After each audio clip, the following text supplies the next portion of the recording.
Bonjour et bienvenue sur ma minute judiciaire du Nouveau Détective.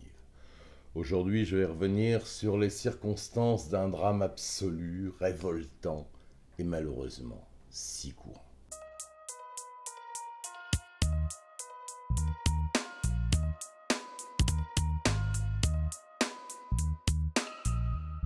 Les faits se déroulent en Haute-Savoie au petit matin samedi dernier à Évian, une ville thermale, calme d'ordinaire. Les lieux du drame se résument à peu de choses, situés sur les hauteurs de la ville, une caserne de sapeurs-pompiers, un parking, un peu plus loin sur le côté une école et un bâtiment pour un EHPAD. Il est 6 heures du matin, le groupe de permanence, ils sont 6, sont agacés par le crissement incessant des pneus de 2 voitures qui s'adonnent à des drifts sur le parking qui jouxte la caserne.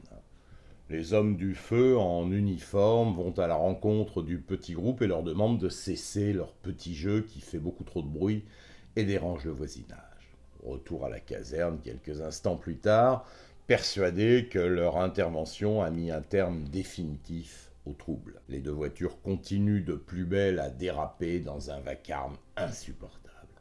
Alors ils y retournent et prennent des photos dans le but de les transmettre à la police. Une fois les photos prises, les pompiers retournent à la caserne, mais un des 2 conducteurs fonce accélérateur au plancher sur le groupe des pompiers. 4 d'entre eux sont déjà hors de portée, restent derrière, encore sur la chaussée, le sergent-chef Nicolo Scardi, 38 ans, qui a été percuté par la voiture. Le choc est d'une violence inouïe et le sergent-chef Scardi est projeté à plusieurs mètres et retombe sur le sol inanimé. Ses camarades se précipitent pour lui porter secours, la police et le SAMU arrivent très rapidement sur place. Après le choc, la Golf disparaît dans un premier temps, et aussi incroyable que cela puisse paraître, elle revient, ralentit, s'arrête même, et le conducteur regarde la scène et crache sur les 2 pompiers affairés à porter secours au sergent-chef. Et la Golf redémarre pour revenir encore une fois contempler son massacre. L'état de santé de la victime reste encore très préoccupant, son pronostic vital est sérieusement engagé. Il souffre de multiples fractures. Pompier volontaire depuis plus de 12 ans, il est dans le civil chauffeur d'un camion-citerne. Il vit à Chevenoz, d'un petit village à la sortie d'Évian, avec sa femme et son fils de 9 ans. Passionné de football et surtout toujours prêt à servir, à rendre service. L'auteur de cette horreur, le conducteur de la voiture, a été interpellé par la police peu de temps après les faits, moins d'1 heure. Il était encore dans le véhicule en compagnie d'un passager. Ils ont été placés en garde à vue. Le conducteur de l'autre voiture a également été retrouvé et interpellé.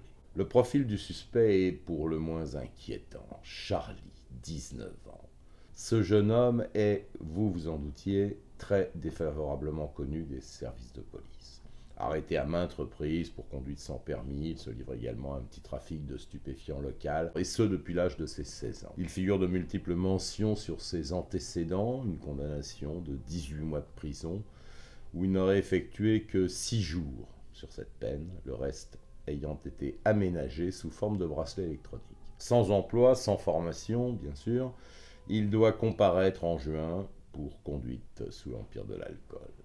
J'indique aussi que la police a retrouvé des bonbonnes vides de protoxyde d'azote dans la voiture au moment de son interpellation.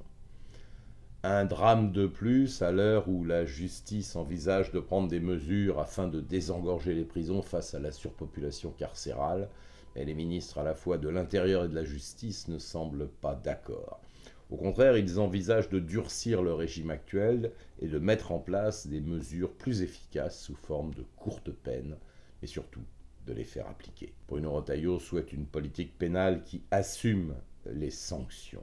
Et il en profite pour dire qu'il souhaite généraliser les prises en chasse des véhicules participant à des rodéos, parce que curieusement, cette mesure n'était appliquée qu'en région parisienne.